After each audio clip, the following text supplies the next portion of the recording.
Assalamualaikum warahmatullahi wabarakatuh. Selamat datang di channel saya kembali di Dosen Farmasi Cantik. Hari ini saya akan menjelaskan tentang alkaloid. Nah, alkaloid ini merupakan salah satu senyawa yang ada di dalam tanaman. Yuk kita lihat apa itu alkaloid. Jadi alkaloid itu merupakan senyawa organik yang memiliki struktur heterosiklis, memiliki bunyi atom N pada intinya, bersifat basa dalam larutan HCl encer. Saat ditambahkan reaksi Maillard akan mengendap, dan kalau misalnya setelah mengendap ditambahkan spiritus itu dia akan larut.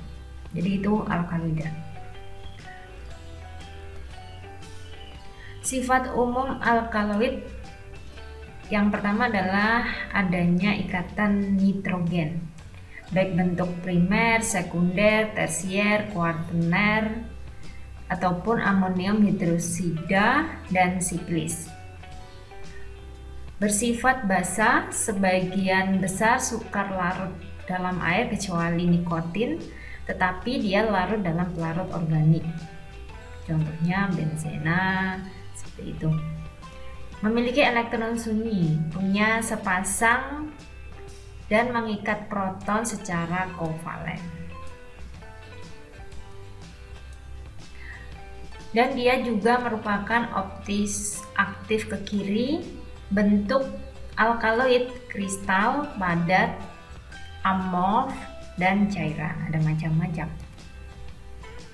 Untuk tata nama atau taksonomi dari alkaloid, yang pertama adalah nama genus, contohnya adalah Hydrastin atropin. Dibedakan menjadi nama tumbuhan yang menghasilkan, contohnya adalah kokain dan belladonnin. Nama obat yang dihasilkan, ergotoksin. Aktivitas fisiologis, emetin dan morfin. Nama penemunya Pelletieri. Jadi ini taksonominya berdasarkan 5 macam ya, nama genus, nama tumbuhan yang menghasilkan, nama obat yang dihasilkan, aktivitas fisiologis, dan nama penemunya. Untuk pembagian berdasarkan asalnya, alkaloid dibedakan menjadi 3. Yang pertama adalah alkaloid alam, berarti dia ada di alam. Terdiri dari alkaloid opium, Solanaceae, Quina, Radix, Ipecac, Scale, Cornutum, Radix hydrastim, Rauvolfia, Folia coca, Semen strychni. Untuk yang kedua, alkaloid sintesis atau semisintesis. Ini dibedakan menjadi 2 pengujian, yaitu pengujian dengan Maillard yang positif dan pengujian dengan Maillard yang negatif. Saat ditambahkan pelarut Maillard, dia akan menghasilkan warna positif. Contohnya adalah pirazolon, aminobenzoat, akridin, dan purin basa. Kemudian yang negatif Maillard, contohnya anilin, ureum, dan amina aliphatis. Yang ketiga adalah alkaloid golongan sisa, yaitu diuji dengan reaksi Maillard positif dan negatif. Untuk alkaloid opium dan solanaceae ini dibedakan. Untuk opium, dia memiliki atau terbagi menjadi fenantren dan isoquinolin. Untuk fenantren, dia merupakan senyawa narkotik, yaitu morfin, kodein, tebain, dan dionin. Sedangkan isoquinolin dia non-narkotik, antara lain papaverin, narkotin, dan narsein. Sedangkan kelompok solanaceae dibedakan menjadi 2, yaitu atropin dan nikotin. Golongan atropin terdiri dari atropin, apoatropin, homatropin, dan hyoscyamin. Untuk yang nikotin terdiri dari nikotin, nikotinamid, nikotin zuramida.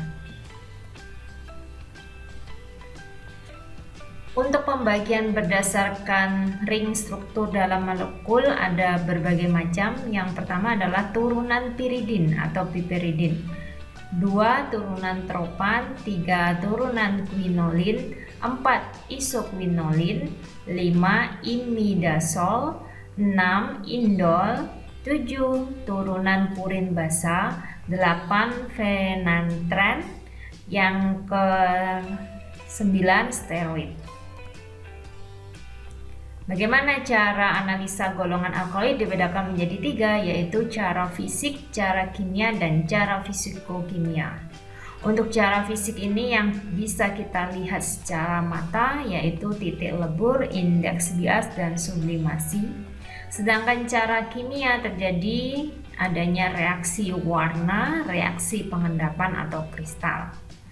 Untuk cara fisikokimia diamati dengan menggunakan instrumen seperti spektrofotometer, densitometer, dan kromatografi. Untuk analisa secara kimia bisa menggunakan 2 reaksi, yaitu reaksi Mayer dan reaksi Bouchardat. Untuk reaksi Mayer dengan cara kalian melarutkan zat yang mengandung alkaloid dalam pelarut HCl dengan konsentrasi 0,5 N. Kemudian ditambahkan reaksi Mayer, maka akan terbentuk endapan. Saat ditambahkan larutan spiritus ke dalam endapan, maka larutan akan terbentuk larutan. Sedangkan untuk reaksi Bouchardat, kalian bisa mengidentifikasi dengan reaksi Bouchardat sama seperti Mayer menghasilkan endapan dan ketika ditambahkan spiritus akan larut. Untuk reaksi golongan alkaloida ada berbagai macam. Yang pertama adalah golongan alkaloid opium. Ciri khas golongan alkaloid opium ini ada inti fenantren dan inti isoquinolin. Untuk inti fenantren seperti ini ya, jadi ada 2 atom benzena atau gugus benzena, kemudian ada siklik ya, itu inti fenantren. Contohnya ini senyawanya morfin atau alkaloidnya adalah morfin, kodein, heroin, dan thionin. Sedangkan alkaloid opium yang mengandung inti isoquinolin, dia contohnya adalah papaverin, narsein, dan narkotin. Nah, coba nanti kalian cek strukturnya, bentuknya seperti apa. Untuk reaksi golongan alkaloid opium kita bisa pakai 5 jenis reaksi, yaitu reaksi Marquis membentuk merah, reaksi King membentuk warna ungu, reaksi Forde membentuk hijau sampai biru, reaksi Sanchez membentuk warna ungu sampai jingga, sedangkan reaksi Peses membentuk biru hijau. Yang kedua adalah golongan alkaloid solanase. Untuk alkaloid solanase memiliki 2 inti atau dibagi menjadi 2, yaitu inti tropan dan inti piridin. Untuk inti tropan terdiri dari tropin, hiosiamin, homatropin, skopolamin.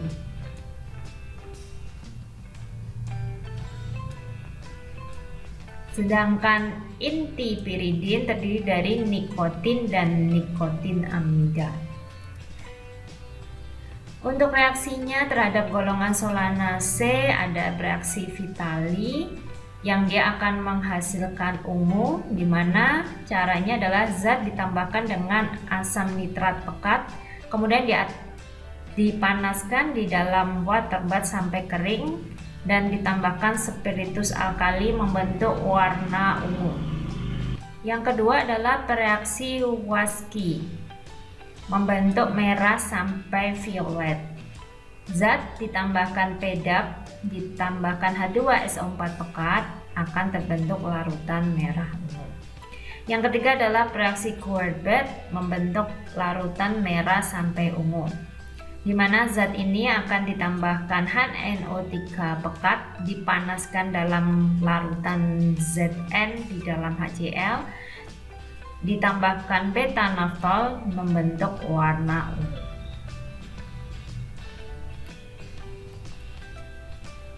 Yang ketiga adalah golongan alkaloid cortexinae.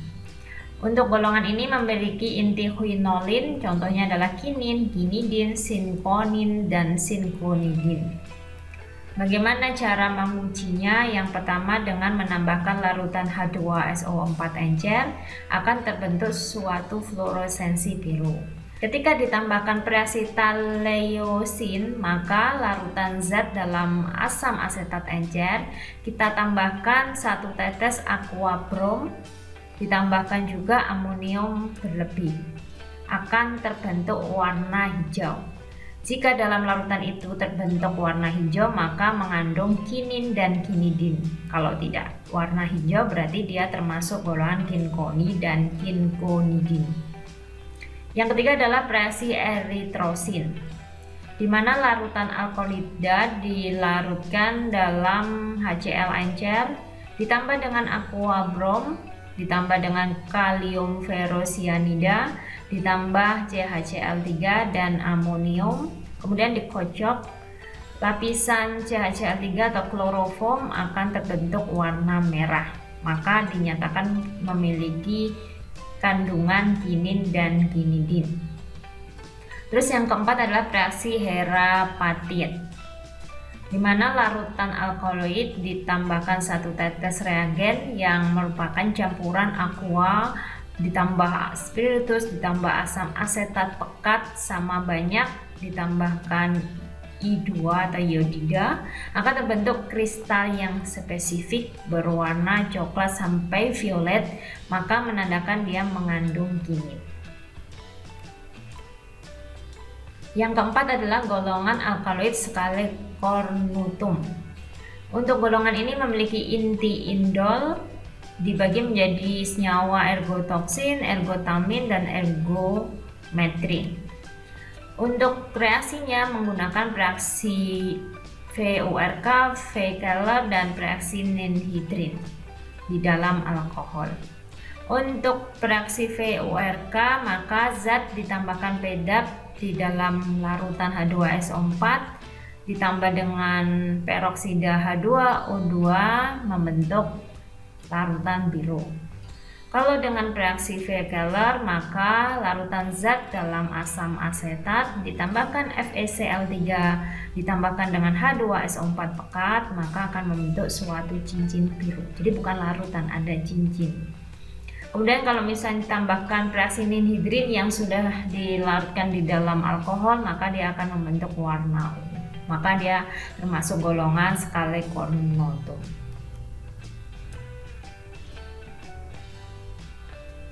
Yang kelima adalah golongan alkaloid turunan santin. Untuk alkaloid turunan santin ini memiliki intin purin basa, contohnya adalah kafein, teobromin, dan teofilin. Bagaimana reaksinya? Bisa menggunakan reaksi Murexide dan pari.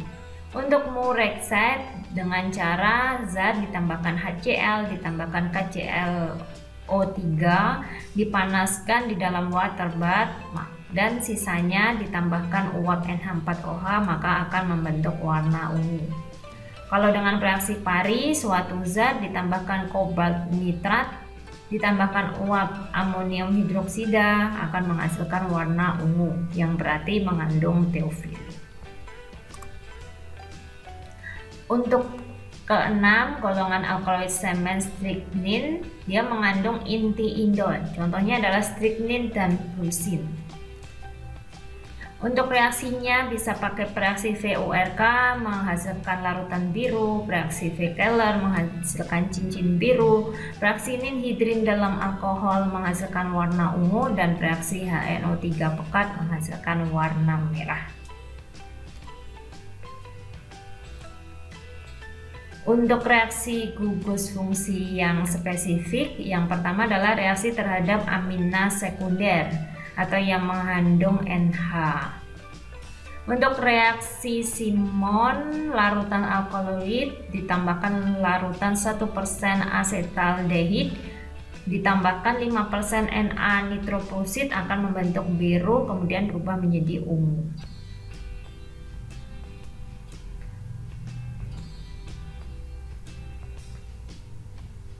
Terus yang kedua, reaksi terhadap gugus alkohol sekunder dalam ikatan siklis yang mengandung N.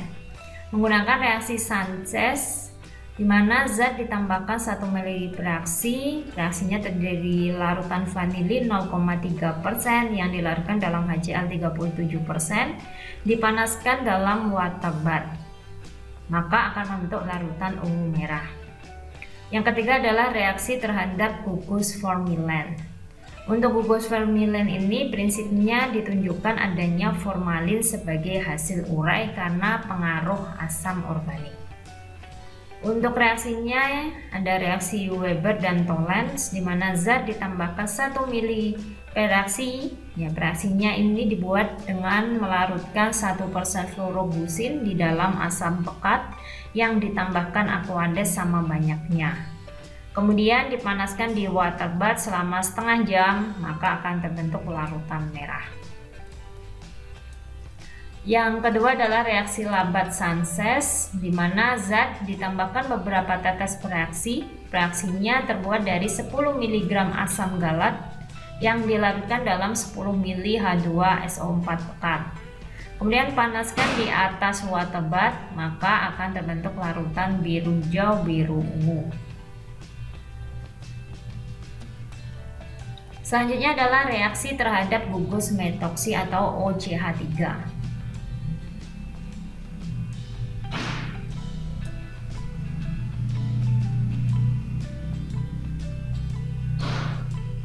Pada prinsipnya gugus metoksi di dalam larutan dia akan membentuk suatu aldehid, di mana larutannya adalah KMNO4 yang dilarutkan dalam H2SO4-4N.